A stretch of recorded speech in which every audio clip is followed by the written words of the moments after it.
The story begins with us witnessing several dehumans working hard, while the normal people around them, who were also their owners, were not treating them well. Suddenly, Banaza appears, who is the hero of our story, and also the owner of those dehumans. He treats them well and pays them for their work. However, the dehumans hesitate to take the money, but Banaza tries to convince them to accept it. Then, a girl named Queen arrives and tells the dehuman that if Banaza is offering money, he should take it. The dehuman and his companions become happy.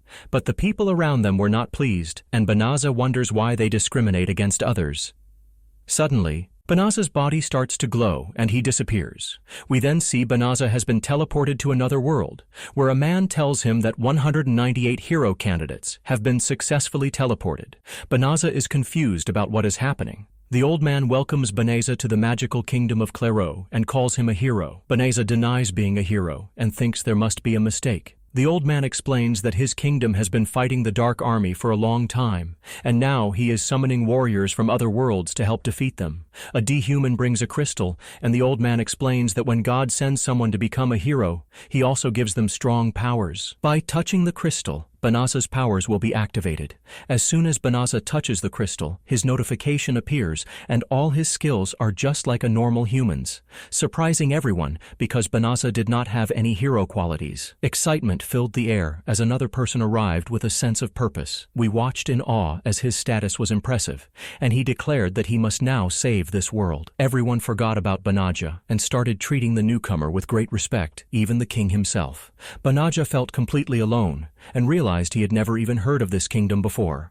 Just then, a man started putting Banaja in a car, ready to take him away. Suddenly, we witnessed a scene where Banaja told the king he needed to go back home, but the king informed him that the teleport portal was closed and he couldn't go anywhere. The king suggested that Banaja should head to the Northside Forest and enjoy his life peacefully without revealing his hero status. Presently, Banaja was being taken to a mysterious forest, trying to strike up a conversation with the man who seemed uninterested. Despite this, Banaja spoke to him with love and asked if he was working on a contract with the king, as that's how things worked in their world. The man denied it, stating that everyone was considered equal in their world. Banaja tried to ask about the forest, but the man refused to share any information. 20 days passed, and Banaja finally reached the forest, where the man handed him a magical bag containing everything Banaja would need. As the man left, he warned Banaja about the Dark Army roaming the forest and advised him to leave quickly. Banaja pulled out a sword from the bag and saw 3 slimes approaching. He wondered how difficult it would be to defeat them. The adventure was just beginning, and Banaja was ready to face whatever challenges came his way. But then the slime suddenly attacks. Although the slime easily defeats those 3 slimes, Banaza realizes that his sword is completely damaged. He also notices that he has leveled up, going from level 1 to level 2, and all his stats have become infinite.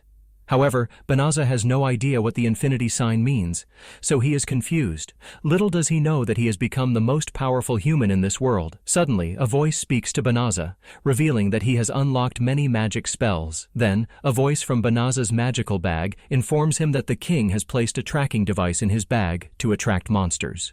Banaza understands that the king must have done this, so he uses his magic to dispel the spell and sets off. Soon, a notification alerts Banaza that there is poisonous gas in the forest that demons emit from their bodies. Banaza can eliminate the gas from the entire forest, but it will deplete his magic. Banaza accepts the challenge and successfully removes the gas from the forest, causing his level to increase and his unlimited level up to activate. The scene shifts to the kingdom, where the princess scolds the king for sending a normal human to such a dangerous place. The king defends his decision, claiming that the person was not a hero, but just a regular human. Suddenly, a man rushes in and informs the king that someone has used the highest level magic spell, Purification. The king suspects the golden-haired hero, but the man reveals that the spell was used in the north, while the hero is heading south, leaving everyone astonished. Meanwhile, Banaza reaches level 367, and his magic, which was previously used, is restored automatically, meaning he hadn't used his full power yet. Excitement filled the air as Banaza stumbled upon the option to shift shapes right in front of him. Without hesitation, he decided to use it and transformed into a girl. The transformation left Banaza feeling embarrassed, prompting him to quickly change back into a boy. However, Banaza was now unsure of how to reach the capital. Just then, a teleportation spell appeared before him, and he used it to instantly reach the capital. Despite attempting to use the spell to return to his world, Banaza was unsuccessful. He then wandered into the market, searching for a way to earn money. That's when he came across a guild that offered him some information. Registering under the name Frio, he embarked on a mission to help a girl seeking assistance to reach Banraja village. Although no one was willing to help the girl due to the dangers involved, Frio stepped up and offered to use teleportation magic to quickly get her there. The mention of teleportation magic left everyone astonished, as they couldn't believe a boy could possess such powers. A girl approached Frio and asked if he could use teleportation magic. She introduced herself as Bailey and revealed that she had come with her team. Bailey inquired about Frio's intentions, to which he replied that he had no ulterior motives. Frio led them outside and used the teleportation spell to transport them all to the forest. The girls were amazed and apologized to Frio for doubting him. However, one girl mentioned that there should have been a poison gas in the forest. Frio explained that he had fixed everything, but then received a notification that he couldn't reveal his powers to a human. The thrilling adventure continued as Banaza, now known as Frio, navigated through challenges and surprises, showcasing his extraordinary abilities. The excitement and anticipation of what would happen next kept everyone on the edge of their seats. Suddenly, Bailey and his companions draw their weapons on the girl and ask her who she is. The girl starts laughing and transforms into her real form, a monster wolf. Everyone is terrified at the sight of her, and the monster starts attacking them all. Frio tries to save everyone but realizes he can't save them all at once. So, he uses a teleportation spell on the others and sends them back. Then he starts fighting the monster alone.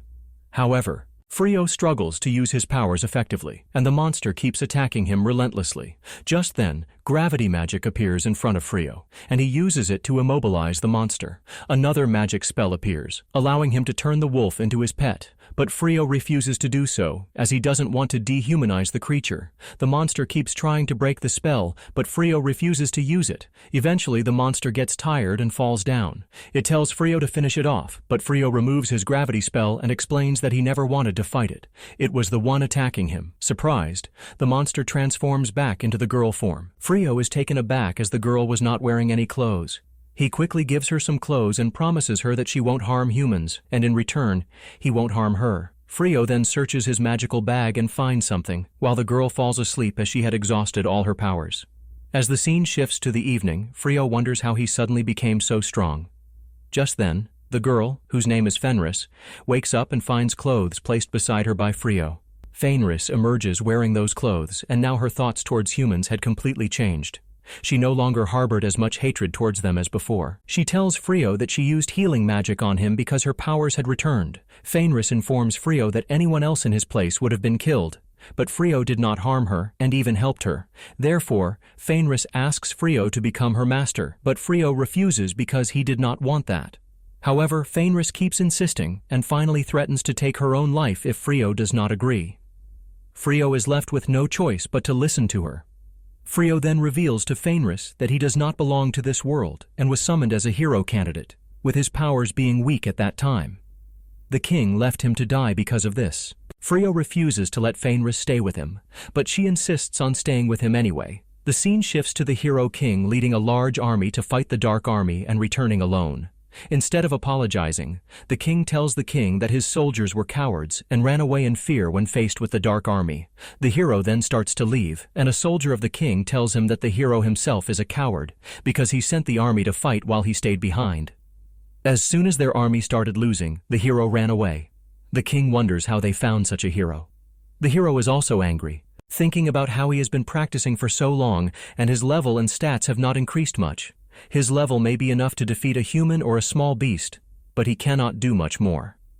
Just then, the hero's servant arrives, and the hero forgets everything and leaves. Frio arrived in the city with the goal of making money first, as he needed it for food and shelter. He was called Madam by a vegetable seller, which made him feel embarrassed because everyone thought Frio and the seller were married. The seller then offered to become Frio's wife, saying she was ready and lucky to have such a strong husband.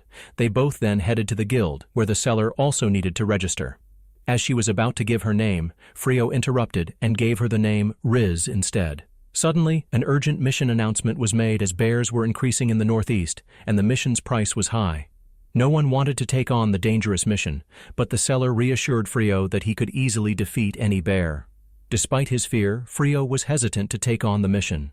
The seller warned him that if he didn't accept the mission, he would have to face it alone. Frio eventually accepted the mission and arrived at the location, only to find bears surrounding a team. He quickly defeated one bear, but the seller killed another. Seeing Frio's bravery, the seller was impressed and realized she had underestimated him.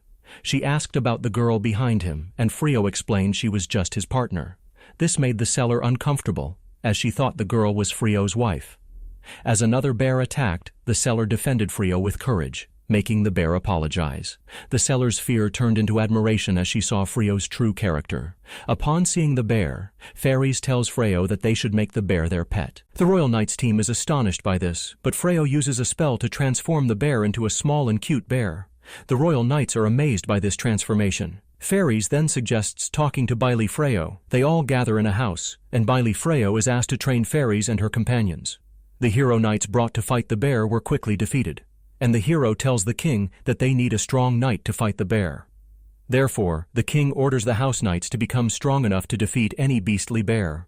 Freo doesn't say much about all this, but Fairies looks quite angry. Freo then tells them that Fairies is not his traveling partner, but his wife. Upon hearing this, Fairies is delighted, while the royal knights are disappointed. Fairies then starts acting like a sweet girl and says they should help those in need. Freo agrees to train them, and they are all happy. However, they cannot set up camp anywhere and need rest, so they ask to stay at Freo's house for a while. Fairies agrees and says that Freo and she will stay in one room and can rest anywhere. The next day, Fairies and Freo come to train the knights, but they are all very weak and confused about what training they need. Excitedly, we see Freo sleeping, and then hearing Fairies say good morning.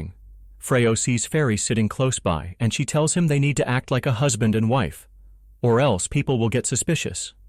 The next day, Fairies and Freo come to train the knights, but they are all very weak and confused about what training they need. They were all trying to fight a monster bear, but they couldn't even make a dent together. Seeing this, Fairies and Freo started to wonder where and how they should start their training. The next day, Freo gave those knights a room so they could rest well. Just then, Fairies came and invited them all to eat. But Freo saw that Fairies had only raw meat, so Freo said they would have to cook the meat first, to which Fairies replied that raw meat tastes good. Then Bailey offered to help Freo, and they both quickly made a delicious meal. Fairies was thinking that if humans cooked the food, it wouldn't be that good, but Freo said she made it herself so she could at least try it. Hearing this, Fairies started eating and she liked it a lot, but Fairies still thought the meat wouldn't be that good. But when she ate the first cooked bite, she liked it even more than raw meat and started eating continuously. After that, we see Freo had brought many monsters by defeating them, which surprised all the guild members because they didn't even know Freo and how he managed to defeat so many monsters alone. Then Fairies said she had to go for a while because she had some work to do, but Freo also insisted on going with her. Just then, the guild head arrived and needed to talk to Freo. Freo went to talk to the guild head, and Fairies started learning to cook because she wanted to make good food for her husband. The guild head told Freo that he had earned a name in the guild very quickly. The guild head offered Freo to join the hero team and fight the demon army, saying that Freo would earn a lot of money quickly, and he was so strong that nothing would happen to him. Freo starts to wonder why the demon army hasn't attacked him if they haven't been able to defeat him. After all, Ferris is also a demon, so it doesn't make sense. Plus, Hero had humiliated him before, so he doesn't want to work with him. On the other hand, Ferris returns in a terrible condition and is struggling to understand how cooking can be so difficult. Suddenly, they witness a scene where Ferris is doing everything wrong, but she doesn't explain anything to Freo. She plans to make him a delicious meal one day instead. Meanwhile, Hero is having a great time and discovers a boy in the guild who is incredibly strong and defeating monsters on his own. His servants suggest that if the boy joins them, they will receive a lot of help. Hero agrees and asks the boy to deliver a letter. We then see that Freo is training everyone and helping them become stronger. One night, someone is watching them, and it turns out to be Ferris's sister, Yulmina. Ferris brings Yulmina inside, but she is confused by Ferris's strange behavior as the leader of the demon army.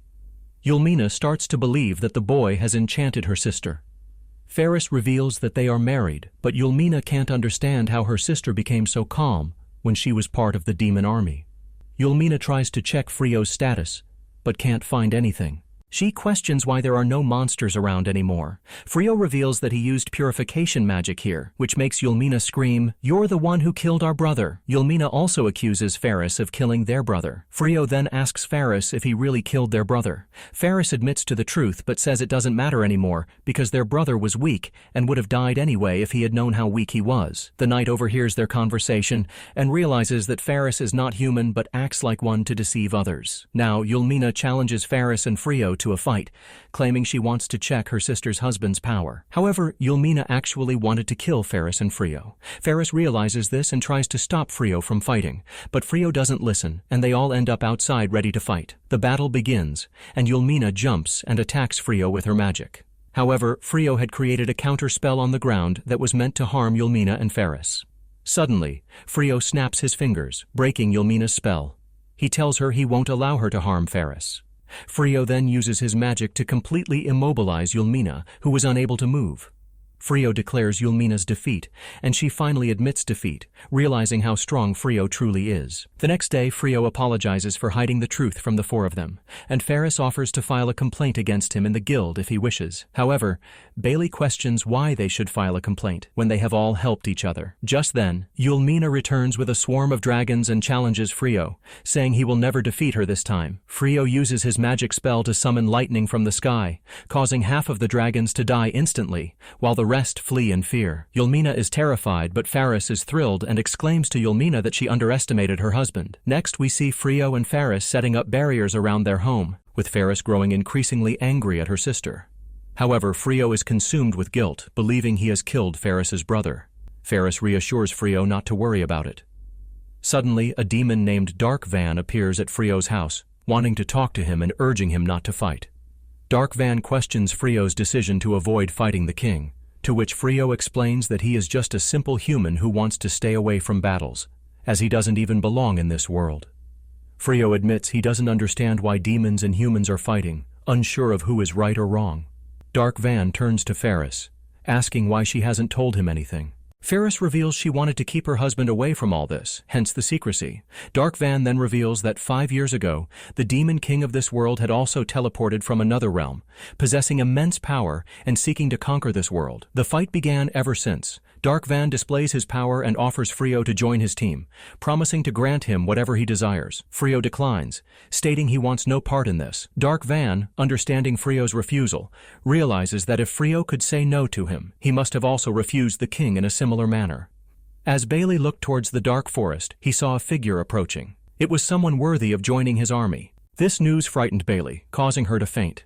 The demon lord used to visit their home daily, and Bailey always found an excuse to run away from him. When the king heard that a demon lord visited Freyo's house, he was furious. He had summoned Freyo to this world, and now he feared that Freyo would join the demon army. The king ordered his knights to bring Freyo here. Just then, Hero arrived and started boasting in front of the king, claiming he would bring all of them to the king's presence. Meanwhile, Yulmina questioned the demon lord about why he met a human every day, which could have a negative impact. But the demon lord explained that he enjoyed meeting the human king, hence the visits. On the other hand, Freyo was contemplating selling the skin of a dragon, while fairies asked him why he wasn't fighting with the demon army. Fairies suspected that Freyo was also a demon. Suddenly, Hero arrived outside Freyo's house with his army and informed Freyo that he had joined the demon army. Hero gave Freyo two options: either join his side and earn a lot of money with plenty of fighting opportunities, or fight against Hero. Upon hearing this, Hero felt pleased with himself for delivering such a good line. However, Freyo refused to fight either Hero or the demon army. Hearing this, Hero realized that Freyo was betraying his country. Fairies defended her husband, stating that he had never betrayed anyone. Hero offered the four knights a deal. If they joined his side, he would forgive them. Freyo explained that all this was happening because he was staying there, so he decided to leave. The knights were thrilled to stay with Freyo because they had been taught since childhood that demons are very evil. However, after staying with Freyo, they realized that demons are not as bad as they thought, and they also have emotions. Now Freyo uses a powerful teleportation spell that allows them and their home to teleport together. This leaves the hero astonished as he cannot use such a powerful spell. Suddenly, Demon Lord appears and tells the hero that he is the one who used to come to meet Freyo.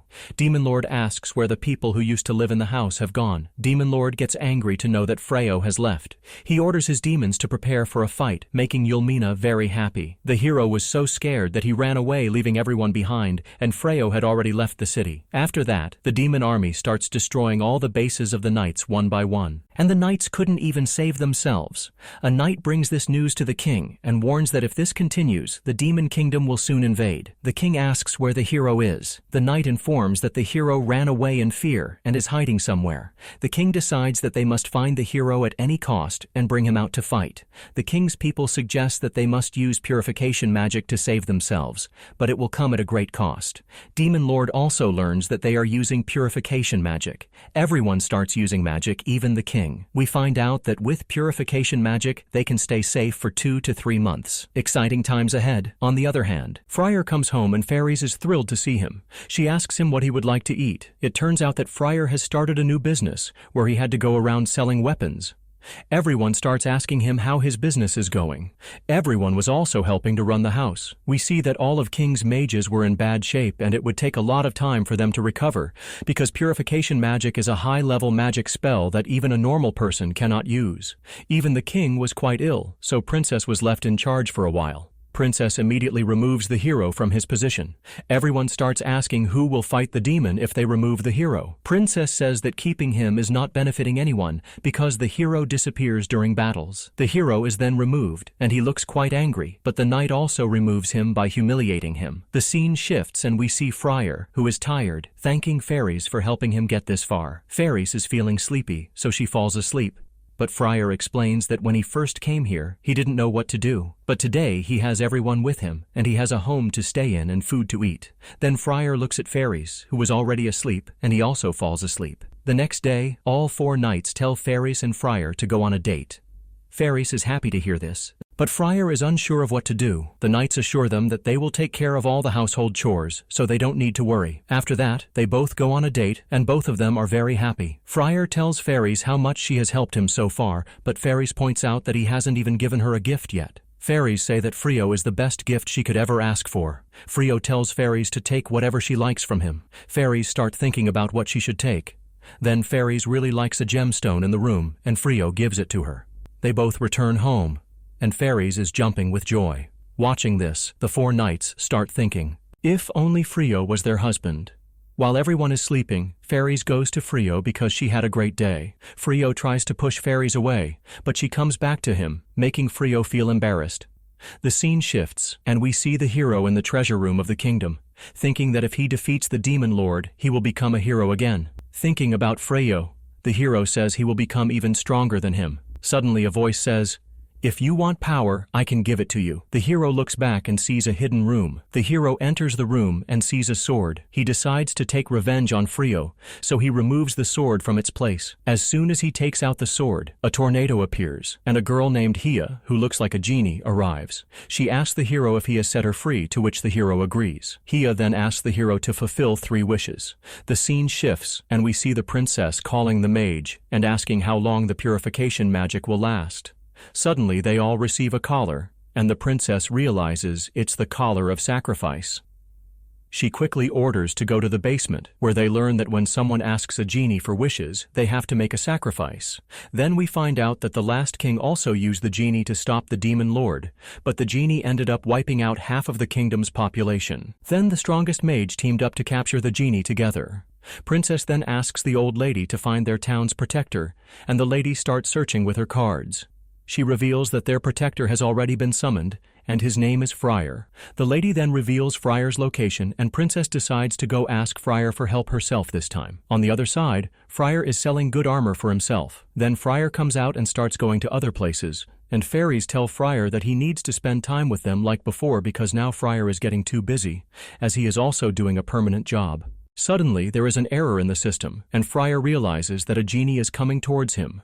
Then the genie approaches Friar and asks if he is the one.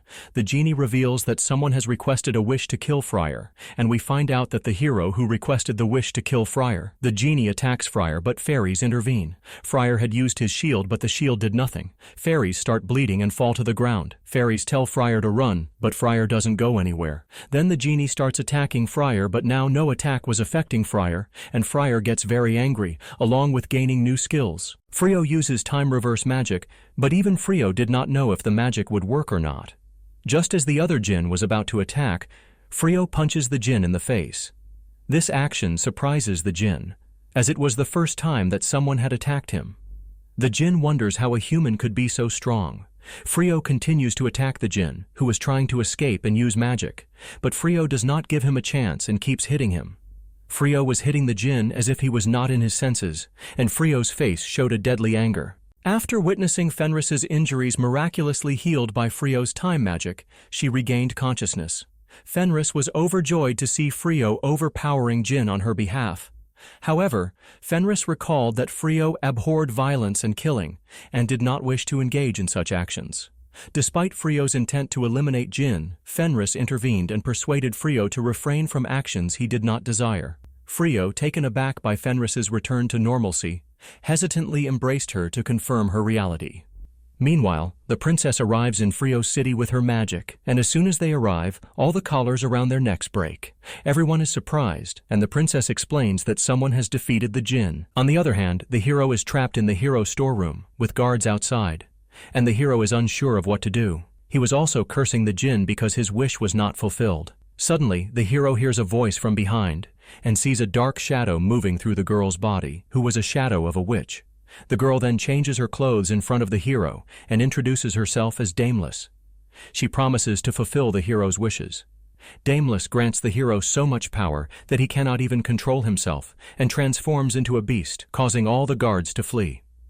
Dameless reveals that she was betrayed by those people and seeks revenge. She steps outside and realizes that someone has used teleportation magic. On the other side, Frio heals the Jinn, who was confused by Frio's sudden attack and healing. Frio explains that he attacked Faris, which made him angry and led to his actions. Frio then discovers that the hero ordered him to do all this, so he refuses to send the Jinn back to the kingdom, as he will meet the hero there and make another dangerous request that will require sacrifices. Before Frio can say anything, Faris approaches and offers to make the Jinn her servant. Frio is surprised, but Faris explains that they already have knights with them, and having a Jinn will make their team even stronger. Frio remains silent and agrees to become Faris's servant. Seeing all this, the Jinn's perception of humans changes, as she realizes that not all humans are greedy like she thought. She agrees to become Faris's servant. Frio then notices that the situation has become tense and suggests using time magic to go back. However, the Jinn advises against it, warning of potential difficulties ahead. After revealing his extraordinary powers, Jinn tells Frio that he is different from everyone else because of his immense power. Jinn had seen Freyo's stats, which were infinite, and realized that Freyo could make any attack his own. When Jinn attacked Freyo with his strongest attack,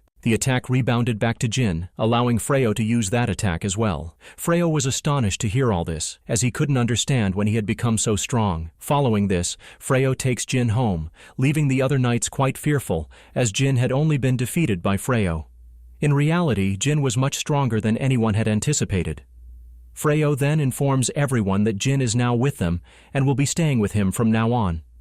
Since Jinn had nowhere else to go, Freyo brought him to his home. Later, Freyo visits Faris and tells him that although the day started off rough, everything is now fine.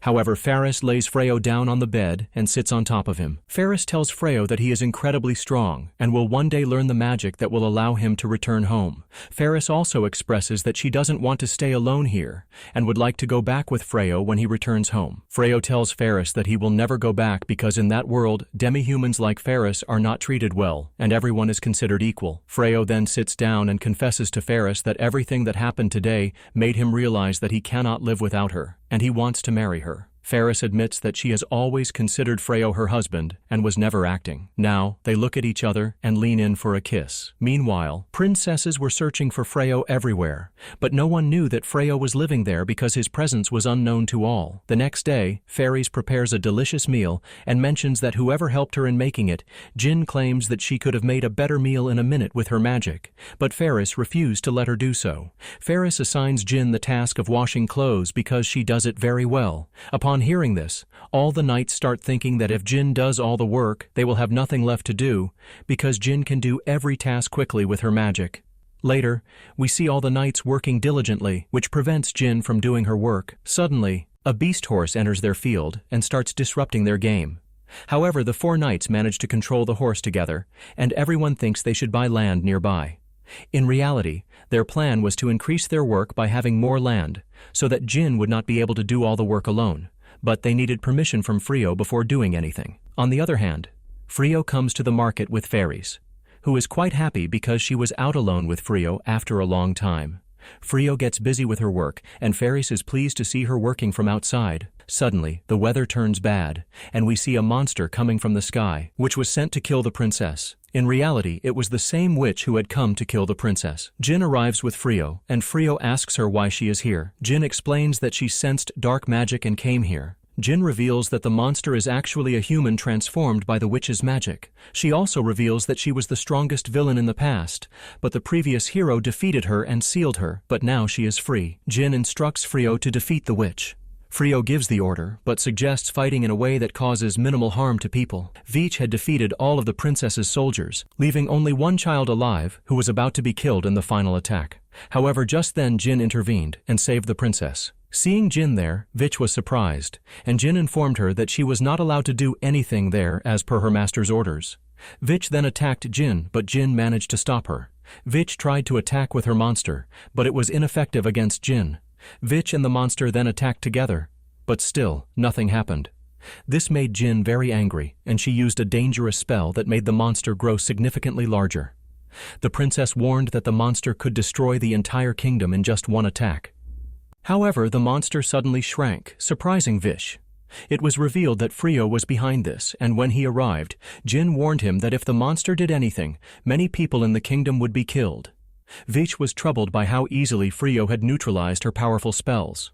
Jin bowed before Frio and requested permission to eliminate Veach, which Frio granted. Jin used her magic to turn Veach into a small ball and consumed her.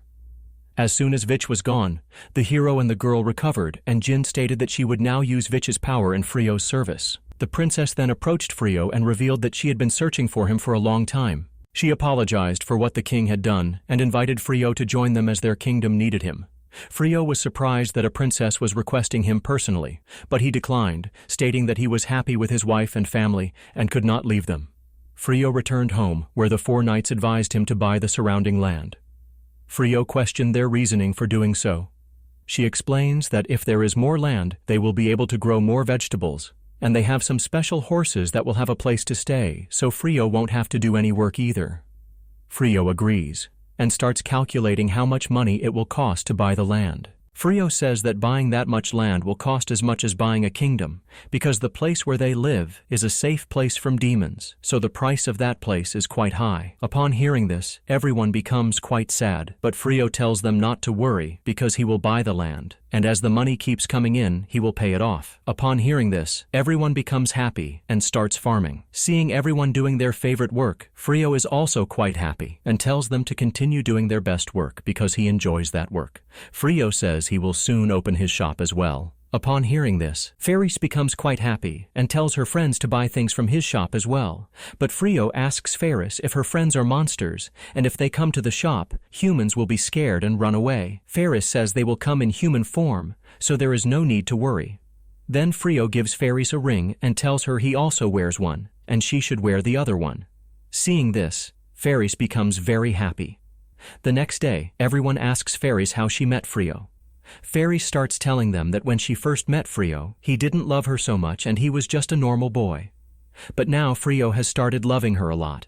And while telling all this, Fairies was blushing a lot, and Frio comes there and overhears it, making his face turn red with embarrassment. Just then, Frio receives a notification that someone is near the barrier. We find out that Frio has placed a barrier around his house. On the other hand, Princess discovered that Frio was the hero her father had banished, which is why he refuses to return to the castle with them. He had been humiliated and kicked out the last time he was there. Suddenly, a soldier informs Princess that the hero has escaped from jail. Princess orders the soldiers to find and bring the hero back to jail. The soldiers search for the hero in the jungle, where he is hiding with his servant. He reveals that he had stolen some gold before, so they need not worry too much. However, the hero was actually thinking about the magical pot he had stolen, from which a magical shovel emerges.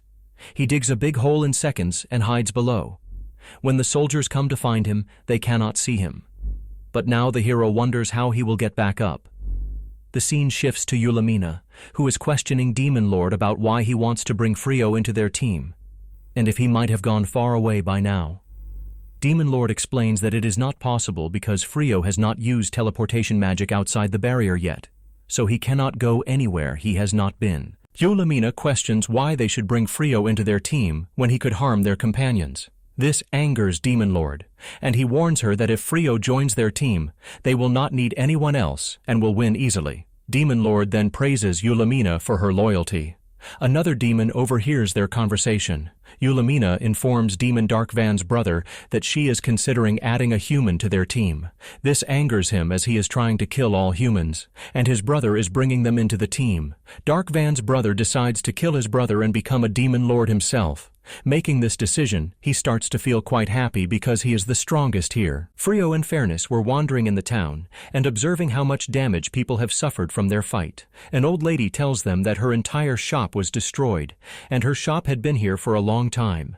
Upon hearing this, they both become a little sad and start moving forward. Then Frio sees that some old shops are broken, but many new shops are also being built. Just then, they meet Bilarosa, who offers a treat to Frio, and Fairness interprets the treat differently. Fairness asks why she wants to give a treat, to which Bilarosa explains that her rank has increased slightly, so her salary has also increased a bit, all thanks to Frio. Therefore, she wants to give a treat as a thank you. Suddenly, a djinn appears because she sensed powerful magic. She gets ready for a djinn fight. We see that Darkvan was here to meet Frio, and after a lot of hard work, he finally found Frio. They all then come to a restaurant, and Darkvan says that the food at the restaurant is very good, and humans cook very well. Frio remembers when Fairness cooked raw meat for him for the first time. Darkvan asks Bilarosa if she knows how to cook, but Bilarosa does not respond. Seeing this, Darkvan tells Bilarosa that he is a demon and she is a knight, so it is very difficult for her to become a dot. In anger, Bilarosa stands up and tells Darkvan that he doesn't even know how many people have died because of demons like him. Darkvan also explains that it has happened because of humans as well. Many demons have died because of them too. Frio begins to say that if humans do not want to fight demons, and demons do not want to fight humans, then why did this fight start in the first place? Legend has it that humans and jinns used to live together a long time ago, but then demons found a different way to use their power, making them stronger. However, a poisonous element started to emerge from within them, which was harmful to humans. This caused demons to distance themselves, and some humans began to think that demons should be killed. Bilarosa then asks why they have been living with Faris for so long without any incident. Faris explains that he knows how to control his power, unlike some demons who cannot control their power. Then, Demon Lord says that they are going to witness a great war in the future, and leaves after saying so. Everyone is heading home, but Frio's mind is only focused on the Dark One, knowing that a lot of bloodshed is about to happen soon. Frio is unsure of what to do because he cannot pick a side, as he lives with demons and humans alike. Suddenly, Frio grabs Faris from behind. Faris asks what he is doing, and Frio explains that he just needs a moment to catch his breath. Faris remains silent and stands still. The next day, someone arrives at Frio's house, and when Frio opens the gate, he sees Princess has come to meet him. Before Princess can say anything, Frio tells her that he does not want to be her hero. But this time, Princess insists that he is her first hero candidate. This surprises Frio as he wonders how she found out about his true identity. Now, Frio brings Princess inside the house, and Bilarosa offers her tea. Princess then asks to speak with Frio alone. Everyone starts to leave, but Faris does not budge. Frio then tells Princess that she can say anything in front of his. Upon hearing all this, Faris becomes quite happy, and also turns red with embarrassment. Then, everyone else leaves, and Princess Frio bows in front of her, apologizing for everything, including the bag that was given to her, which only contained damaged items. Frio asks Princess to sit back up, but she refuses, saying she won't sit until he apologizes. Frio then admits he is not a fighter, just a merchant, so he won't engage in any fights no matter how many requests she makes. Princess shows Frio a map of the kingdom and explains that she has created a barrier that is shrinking rapidly, putting those who were once safe in danger. She also mentions that she has not healed anyone yet, and everyone's condition is deteriorating. Princess asks Frio to save those people, which angers fairies, who then accuses Princess of being selfish. She reminds her how she humiliated her husband and drove him away, only to come asking for help now. Princess apologizes and explains that the king is healing, and once he is better, she will send him to apologize as well. She admits that the king was good before, but made some wrong decisions by choosing a fake hero. Princess still insists on saving only the common people, but Pharis is furious and tells her that she must become a queen and take responsibility, using her powers to help her husband. Frio then stands up and asks Pharis to stop. He asks Princess if she just wants to avoid joining the demon army, to which she agrees. Frio assures her that he won't join the demon army and will save the people of the small village as well. Upon seeing the hero and his servant, who had escaped from jail but were unsure of what to do next, a common scenario unfolds. The servant, feeling hungry, prompts the hero to take out 2 biscuits from his bag and offer one to the servant. This simple act of kindness sparks a conversation between the two, with the servant questioning why the hero would care for her in such dire circumstances when he could easily abandon her. The hero, in turn, questions why the servant would choose to stay with him, now that he is no longer a hero. This exchange leads to a moment of vulnerability and self-reflection for both of them. Suddenly, a spider appears and traps them in its web. However, this is no ordinary spider. It is a demon in disguise. The demon declares that they are perfect candidates for sacrifice, instilling fear in the hero and servant. That night, Friar approaches Frio, who is unable to sleep, and inquires about his thoughts. Frio reveals that he is contemplating an offer from a princess to protect a small village in grave danger, as the princess cannot ensure their safety. Frio is torn between proving his loyalty to no one and showing that he can love both demons and humans when he has children. He wishes to shield his future offspring from the horrors of war. Friar is pleased with her husband's mindset and reaches out to hold his hand, signifying their unity. The next day, as the demon attack looms over the village, causing panic among the residents, Frio and Friar rush to save a little girl from imminent danger. Frio creates a barrier to shield her from harm. Friar suggests killing the demon to prevent any future threats, but Frio refuses, as he does not want to be perceived as siding with humans. One of the demons recognizes Pharis and accuses her of being a traitor, stating that she is a demon and is siding with humans. Upon hearing this, Pharis says that killing them would be justified. The demon Frio then suggests killing Pharis. However, Pharis points out that if they cannot break a barrier, how could they possibly kill Frio? At that moment, a powerful demon approaches, and Pharis reveals that he can break their barrier. The demon then informs Pharis that he has defeated her brother, and no one in her family can defeat him. This angers Pharis, who declares that the issue is now personal and she cannot let it go. Frio simply advises Pharis not to kill the demon. He then sends Pharis to face the demon, and she quickly strikes him with great speed. The demon, however, seems unaffected and laughs, thinking that Pharis can do no more. Pharis explains that her husband has forbidden her from killing, otherwise she would have done so by now. Pharis then demonstrates her magical powers by lifting the demon into the air, but still he remains unharmed. Pharis then uses her powers to immobilize the demon's hands and feet, causing him to concede defeat. The other demons begin to attack Pharis, but Frio intervenes and captures them all. The demons are astonished at how strong a human can be to stop them so easily.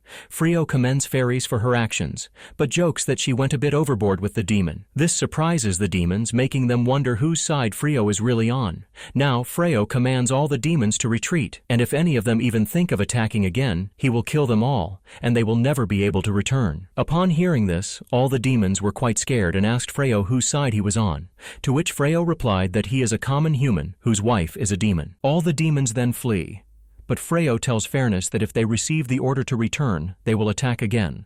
Frio then goes to the people whose lives he saved, and they all thank Frio, but they were afraid of Fairness. So, Frio reassures them that Fairness will not harm them, so there is no need to be afraid. The princess also learns that someone has sent back the demon army and neither let any human die nor killed any demon. However, no one knew who did this. Although the princess knew it was Frio, the princess starts to think that Frio did not kill any demon or any human, so humans and demons can once again become friends. On the other hand, Dark Van also sees that Frio sent back the army without killing anyone, even though he could have easily killed every demon. Just then, a demon comes to Dark Van and tells him that his brother wants to seize the throne and has made some plans to do so. Meanwhile, Dark Van's brother had prepared to sacrifice the demon god to become even stronger than Dark Van, and after this sacrifice, he would become unbeatable. After witnessing the Dark Van at Freyo's house, who was asking Freyo if he could stay at his house for a few days, Freyo thought Dark Van was joking. However, Dark Van was serious, and we witnessed the past scene, where the 4 strongest demons of the demon army were, 3 of them were supporting Dark Van's brother Leotis, and Yulmina asked them why they were doing so. They explain that they now believe Dark Van is not as strong as before, and Lode should be made their brother. Dark Van had many opportunities to harm humans, but he left all those chances. He also delayed the war and gave humans a chance to create barriers, making every human safe for a while. However, Yulmina tried to convince them that what they were doing was not right. For them, Dark Van would be the best demon Lode, and their brother could never be as good a demon Lode because he only thinks about himself, and would eventually harm them if he feels they are not useful. Still, no one listened to her, and they started heading towards Leotis. They all reached Leotis, who was sitting on the throne. Suddenly, Yulmina tried to attack him, but she couldn't reach Leotis, who hit her and threw her away. Leotis was about to kill Yulmina when Dark Van arrived and saved her. Leotis told Dark Van that they were removing him from the position of Demon Lode because he now favors humans more, and he even offered a human to join the demon army, which cannot be overlooked. Dark Van asked for opinions from his 4 pillars, and when no one said anything, he understood that they all were leaning towards Leotis's side. Now, the 2 brothers faced each other, and it seemed like a fight was about to break out between them. The Dark One's ring began to shine, which was only kept by the Demon Lord. However, the Dark One took off the ring and handed it to Leotis, telling him that he is now the Demon Lord. This sight left everyone astonished, as no one could believe that the Dark One would so easily give up his throne. Leotis started to question the Dark One if he was playing some trick on him, but then the Dark One displayed his power and kicked Leotis, causing him to fall back. The Dark One explained that he was indeed leaving his throne and kicked Leotis because he had harmed Yulmina, who was very special to him. Everyone was surprised to see that the Dark One was still very strong, but no one could understand why he was giving up his throne.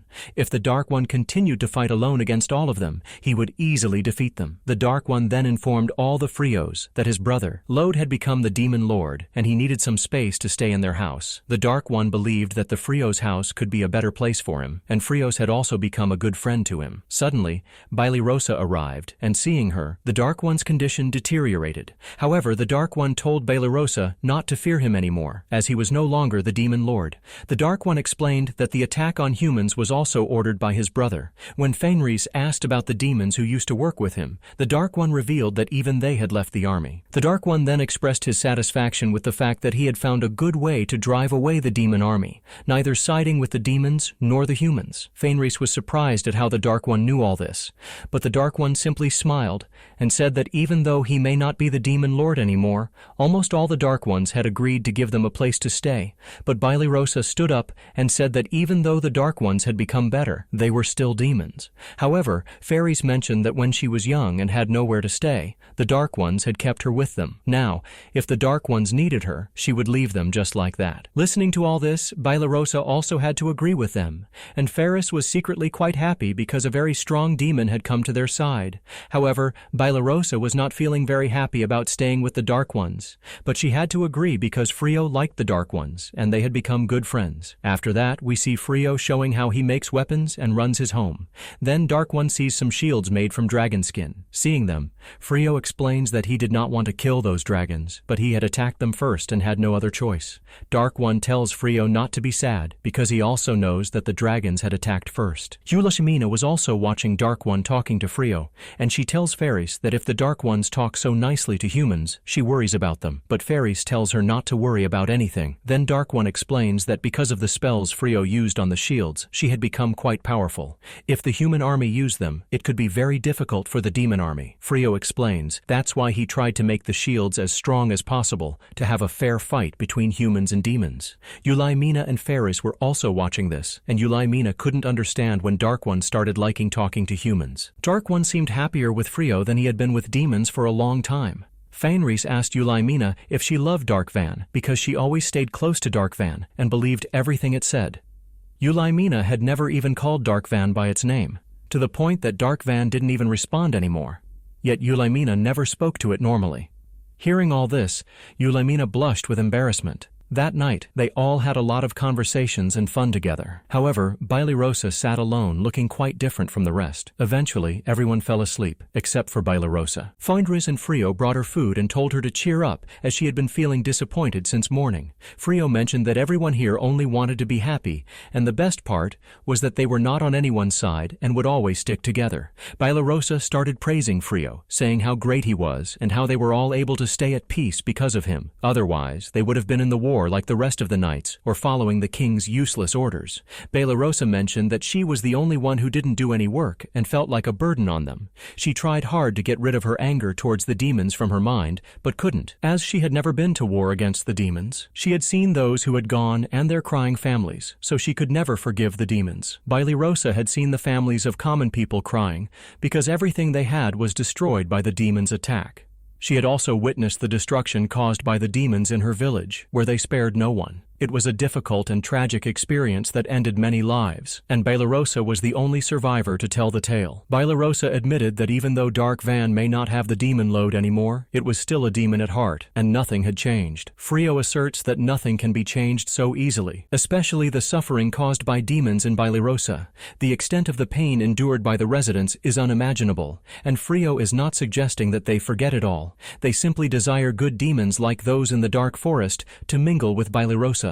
Furthermore, Frio reminisces about the first time she met Bailarosa, fearing that she would be attacked and devoured.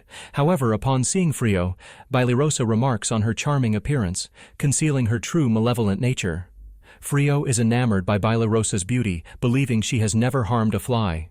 In reality, Bailarosa has attempted to harm humans and has engaged in such activities. Frio acknowledges that Bailarosa plays a crucial role, as without her, Frio would never have learned to cook so well. There are many tasks that cannot be accomplished without Bailarosa. Frio hurriedly urges Bailarosa to eat, lest she revert to her former self. The three then begin to eat happily. On the other hand, Leotis is furious that his army is unable to accomplish anything against humans. Tasks that were once easy are now proving difficult, as humans seem to have grown stronger. Leotis issues an order that if there is no progress soon, he will lead his entire army to attack humans and kill them all, regardless of the consequences. Leotis's assistant tries to reason with him, warning that attacking enemies without proper planning is not a wise strategy and may lead to defeat. However, Leotis ignores her advice and dismisses her with a punch.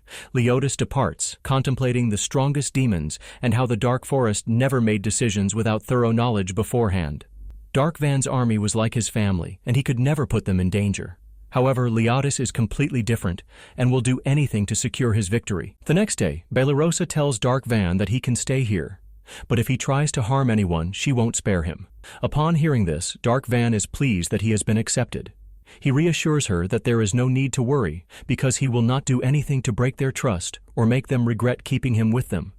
Next, we see that Fenris had won the Hot Spring lottery and tells Freo that they will both go to Hot Spring. However, the lottery girl informs them that only 3 people can go, not just 2. This disappoints Fenris a little, as his plan was only for Freo and himself to go. Then, we see everyone arriving at Hot Spring, and Dark Van and Eulamina see people wearing kimonos for the first time. Bailarosa explains that these are their traditional clothes. Dark Van wanted to learn more about humans and what they do for their comfort and enjoyment, because such things do not work among demons. They all arrive at the hotel and are given kimonos. It is then revealed that Leotis and his demons were also there, curious to see what humans do to always defeat them, despite being much weaker. All demons had a locket that concealed their demon energy and prevented their poisonous gas from leaking, which is lethal to humans. Dark Van observes them and starts telling Eulamina that if they only wanted a break, he could have taken them out earlier. What was the need to reveal what would have gotten them expelled? Dark Van insists on meeting with his brother, but Ferris advises him to stay back because their meeting may not go well, and it might ruin their fun. Ferris is so angry that Dark Van is also scared to go. Later, everyone arrives wearing kimonos, and Ferris was supposed to go to the hot spring alone with Freo. As soon as everyone gets busy, Ferris takes Freo and leaves. However, Jin shows up and insists on joining them, but Ferris declines. Jin keeps insisting, which angers Ferris even more, but she eventually takes Freo and leaves. We then see Freo and Ferris both enjoying themselves in the hot spring, with Freo on the boys' side and Ferris on the girls' side. They both seem to be having a good time. Freo suggests that they should continue going out alone like this to enjoy themselves and save time from daily chores. However, Ferris starts talking nonsense, which embarrasses Freo, and he makes an excuse of feeling hot and runs away. Meanwhile, Bailarosa keeps an eye on Dark Van, and her friend suggests that if she likes Dark Van, she should go talk to him. Bailarosa denies it, saying she doesn't trust him at all. But Bailarosa's friend invites Dark Van to join them for a beer, and Dark Van compliments them because they both looked good in kimonos. Dark Van then joins them for a beer and talks to them like friends. On the other hand, all the demons are eating, criticizing how humans eat so badly. They are eating voraciously and criticizing the way humans eat, but in reality they are enjoying the food and just don't want to praise humans. We witness the hero and his servant entering the hot spring, where the servant was feeling quite hungry. The hero shows a crystal that he had stolen from the demon's egg, hoping to sell it to get some food. However, the crystal starts glowing and actually attracts the power of the demon towards it. Suddenly, the crystal sticks to the hero's chest, transforming him into a huge monster. There were so many demons in that place, and all of them were incredibly strong, providing the crystal with a lot of energy. It takes control of the hero's body, turning him into a giant monster. Meanwhile, Bailarosa and Eulimina were having a conversation, where Bailarosa was asking Eulimina if she felt love for the Dark Van. Before their conversation could progress, the hero arrives and starts destroying everything in sight. Seeing this, Bailarosa and Eulimina are terrified as the hero has become much larger than the monster and seems to be under the crystal's control. The hero's servant tries to bring him back to his senses, but to no avail. The hero starts destroying the hotel, putting everyone in danger. Suddenly, everything freezes in midair, and nothing is falling on anyone. This strange occurrence prompts them to seek answers from Frio, wondering who is causing all this chaos. Dark Van reveals that he had seen Leotis here recently, and suspects that he might be behind all this. Bailarosa is eager to take action, but Dark Van assures her that Frio is also present and can handle the situation alone. Bailarosa acknowledges that Frio is capable of handling things on his own, but that doesn't mean they shouldn't offer their assistance. Frio is trying to end the fight between humans and demons, and they can certainly help him in this endeavor. Bailarosa and her companions set off once again.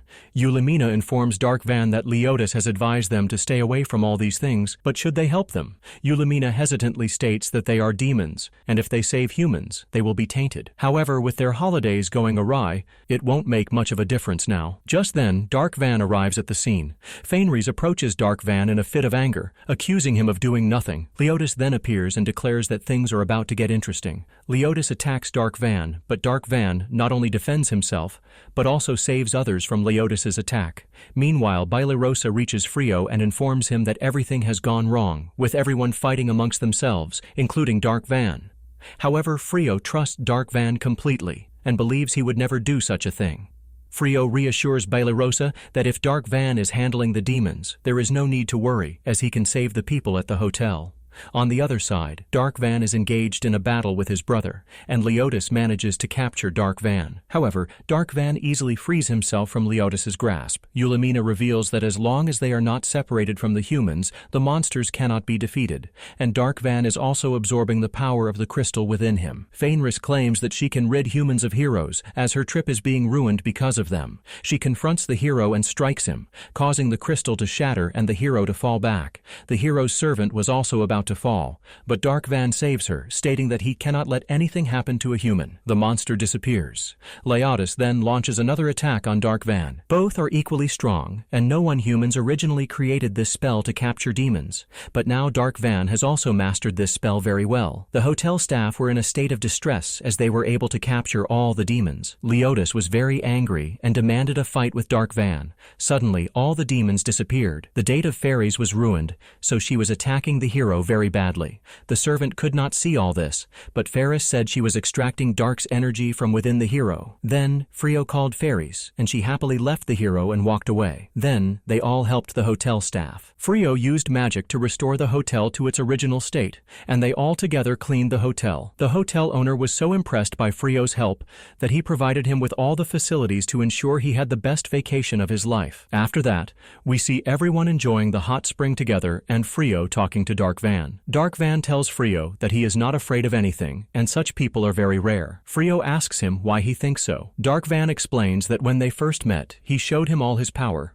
but he was not scared at all. Dark Van says that Frio has so much power that whichever side he chooses, that side will easily win. But Frio says he is happy with his side and does not like fighting at all. He only wants peace. He does not want to start this fight by taking someone's side, because if he wins today, his enemies will surely come back tomorrow and it will never end. Then Frio and Dark Van shake hands because both of them had the same motive, to unite humans and demons. After the incident, the hotel owner apologizes to Freyo and his friends for the subpar food, and Bilarosa Darkvan also apologizes for assuming that Darkvan was involved in the mishap. She was wrong, and Darkvan even offered to help, for which they should be grateful. Upon hearing this, Darkvan asks Bilarosa if she now trusts him. Bilarosa admits that she doesn't fully trust him, but she has more trust now than before. Freyo, on the other hand, completely trusts Darkvan because when Bilarosa had mentioned that Darkvan could be involved, Freyo had not believed it at all. Yulmina then gestures to Bilarosa in a way that makes her feel embarrassed, and she leaves. Later that night, everyone goes to sleep. But Ferris comes to Freyo and asks him what he thinks about humans. Ferris used to think that all humans were selfish and useless because humans only live for their own benefit, and once their purpose is served, they are of no use to anyone. However, after meeting Freyo, her perspective changed because Freyo is not like other people. Meeting Freyo led Ferris to meet other good people as well, which made her realize that not every human is greedy and lives only for their own benefit. Ferris then explains that most humans are weaker than demons, but they still manage to stand up to demons and even defeat them. This is because humans have strong determination. If they decide to do something, they will do it no matter what. This is why humans have been able to defeat demons throughout history. Ferris believes that they need to make this world a safe and better place because their children will also live here in the future, and they deserve a good place to live. Upon hearing this, Freyo is a bit surprised, but Ferris looks at Freyo with so much love that he is left speechless. After seeing each other, they start to kiss, and then they spend the whole night together, fulfilling a dream that Ferris had been waiting for a long time. The next day, Ferris is very happy, and no one can understand why. Eventually, everyone understands, and they all start to feel embarrassed. However, Darkvan did not understand anything, and Yulmina tells him that there is no need to understand. They all return home, and their lives return to normal. The knights were happy with their farming work, reminiscing about their horses and feeding them as soon as they returned. Meanwhile, Jin was helping with her magic to grow vegetables, which were turning out to be delicious. Her crops were going to be very good this time, promising a good income. On the other hand, Friar was making weapons with Darkvan, and Bilarosa returned from hunting, telling Darkvan that the armor he had made was excellent and strong, helping her in the hunt. Bilarosa then reveals that today the princess will be made queen. Upon hearing this, Friar asks if Leotis will attack the kingdom today, but Darkvan explains that he had sealed his brother's power and he couldn't do anything quickly. On the other side, the princess becomes queen, and her father leaves because he had already done many wrong deeds. The queen orders to find her father because he had disappeared out of fear that his bad deeds might be exposed. The queen's thoughts were similar to Friar and Darkvan's, as she did not want a fight between demons and humans. The people of the kingdom were looking for the hero, but the hero and his servant were hiding in their hideout, with the servant crying because their luck was good, having left the hot spring place without anyone noticing. The hero refuses to accept defeat so easily because he is on the path to becoming the strongest and cannot afford to give up. After all, he is the hero. As the evening approaches, Ferris calls everyone to eat, and everyone starts coming to eat after a long day of work. Reflecting on when he first arrived in this world, Freyo remembers being completely alone, but now he is not alone. He has many good people whom he can call friends and trust. Freyo suggests to Ferris that they can open a food shop here because they have vegetables, and Ferris now cooks delicious food as well. Upon hearing this, Ferris is also pleased and agrees to the plan. They both then start heading home.